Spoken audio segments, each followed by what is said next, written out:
বনগাঁ-বাগদা রাজ্য সড়কের চাঁদারায়পুর এলাকায় শনিবার ঘটে যায় ভয়াবহ বাস দুর্ঘটনা।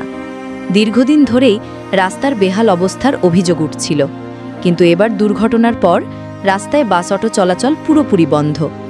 ভোগান্তিতে পড়েছেন স্কুল পড়ুয়া থেকে কর্মজীবী সবাই।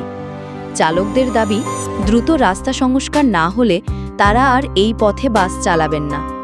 এলাকাবাসীরও একটাই দাবি, চলাচলের রাস্তা চাই, দুর্ঘটনা নয়। আমরা দিতে পারছি না পরিষেবা, কিন্তু আমাদের রাস্তার যে পজিশন, আমরা যে জীবনের ঝুঁকি নিয়ে আমরা দিলাম, আমাদের বাড়িতে আত্মস্বজন মানে আমাদের বউ ছেলে মেয়ে সবাই তো আছে, তাদের দিকে জীবনের দিকে তাকিয়ে আমরা লোক পরিষেবা দিই।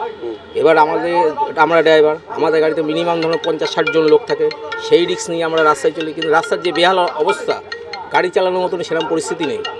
বর্তমান হলো গে এখন যে রাস্তার যে বেহাল অবস্থা, এটা হলো গে প্রশাসনের তো দেখা তো অবশ্যই উচিত, এবং পিডাব্লিউ, ঠিক আছে, দুজনকেই দেখা উচিত।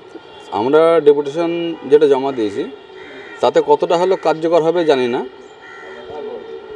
হবে কিনা তাও আমাদের আশা নেই। কি দাবি রেখেছেন ডেপুটেশনে?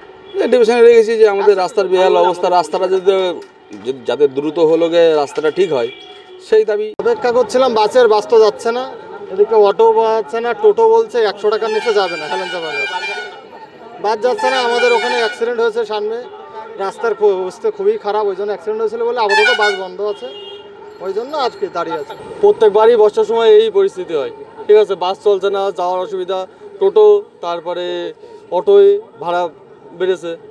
বাস যাচ্ছে না কেন? বাস চলছে না, রাস্তার বেহাল অবস্থা, অ্যাক্সিডেন্ট হয়েছে 2 দিন আগে, ঠিক আছে, যাত্রী মারা গিয়েছে, তারপরে যারা রয়েছে তাদের অবস্থাও খারাপ, যার জন্য এই অবস্থা।